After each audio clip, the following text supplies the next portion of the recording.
ወደ ከተማ ወስዶ እንደሚያስተምር ነግሮኝ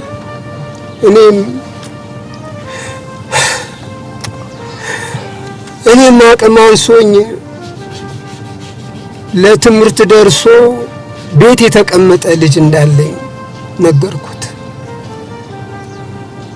እኔ መጦሪያ የሌለኝ ምንም የሌለኝ እንደሆንኩኝ ስነግረው ከነገርኩት በኋላ ልጄን አንስቼ ሰጠሁት። ሰው መስሎኝ የሰው አውሬ ልጄን ለአውሬ ሰጠሁት።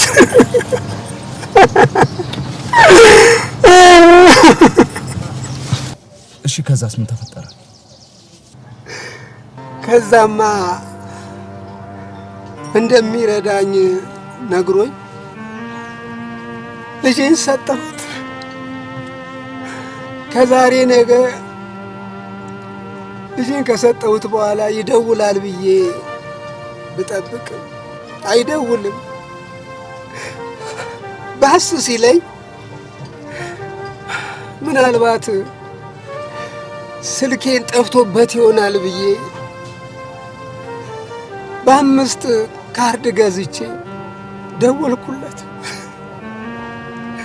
የሰጠኝ ቁጥር የማይሰራ ነው። የአጭበርባሪ ልጄን ይዞት ከጠፋ ይኸው ድፍን 8 ወር ሆነ። እና ወደ ህግ አልሄዱ? ሄጃለሁ። ምንም የፈየዱልኝ ነገር የለም።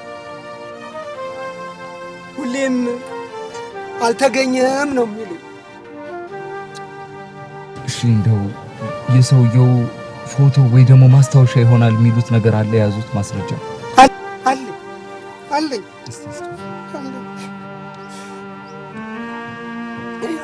ለፖሊሶቹም የሰጠሁት ይሄን ነው።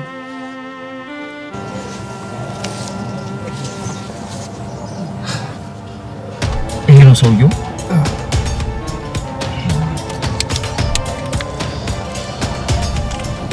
ምን ተረጋጋ እንጂ ጨመደድከው እኮ ፎቶ።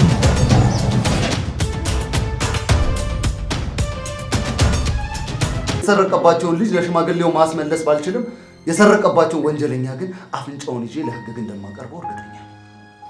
ማለት የፈለኩት በመጀመሪያ ነገሩን ብናጣራ አይሻልም ወይ? እንዴት ነው የምናጣራው? አልገባኝም። ሽማግሌ እውነታቸውን ነው ወይ? ልጃቸው ተሰርቋል ወይ? አንድ መንገደኛ ልጅ ተሰርቋል ስላለ ማመን አለብን እንዴ? የሽማግሌው ልጅ እንደተሰረቀ አንዳችን ጥርጣሬ 100% እርግጠኛ። እንደ ጠበቃ አስብ እንጂ እንዴ!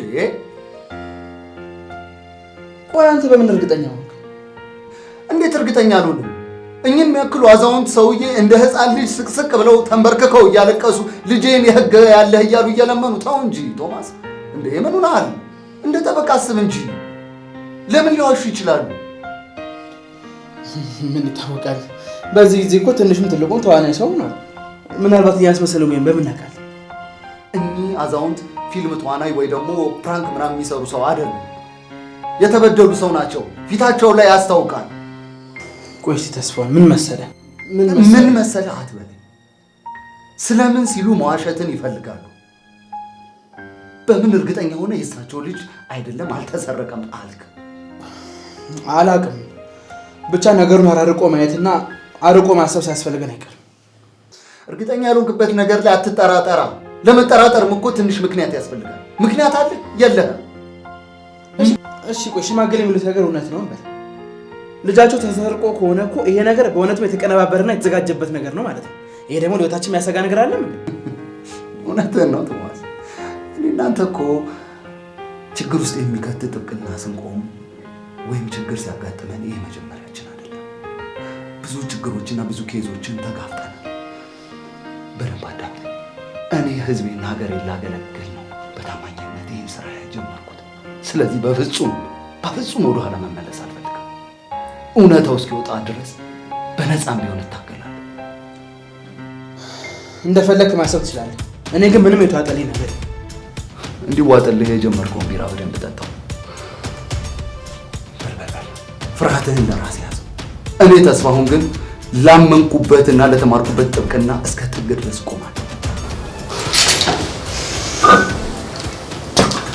በነገራችን ላይ ቶማስ ይሄ ጉዳይ ከኔና ካንተ ውጪ ሌላ ሰው ጋር እንድሰማው አይፈልግም።